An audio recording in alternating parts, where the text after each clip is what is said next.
Hello friend, good morning, जोहार। आशा करुच्छे आपण माने समस्ते भरे थे। तो लता यूट्यूब चैनल रे आपण मान को स्वागत।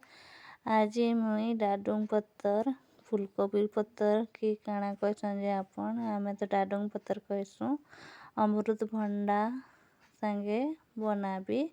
तेल टिके दे कर सेसु टिके दे देली, 2-4 कली लहसुन दे देली।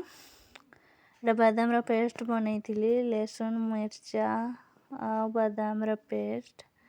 चलो टिके मिक्स कर देमा। एटा आगु टिके भाजी देले भल लागसी बादाम रा, ततिले मी तार कंचा अंशटा मरबा जे भाजी देसी। टमाटर 2टा दे देइछे, लूण टिके दे देमा, मिक्स कर देमा। लूण देला परे साग के मी दे देली न। सागटा सिझाला बेले मी नून देइथिली, सेतिले कम देली नून। देखो तेरा सब साग के दे देली, मिक्स कर दउछे। आपण मान भी थोड़ी एंता बने देखबे, आपण मान केंता बनासन जे कहबे, मैं भेल भूल भाल करी दउथिबी। चलो एटा मी देखि कवर कर देइथिले भल से सिझबा करी। देखंती ता हे गला न,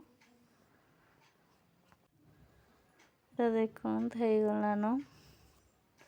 टे मिक्स कर दउ तो मन तो रेडी हे गला साग। आपण मान के जदि भल लागिथिबा वीडियो टाइले लाइक सब्सक्राइब शेयर कर देबे। Bye, thank you.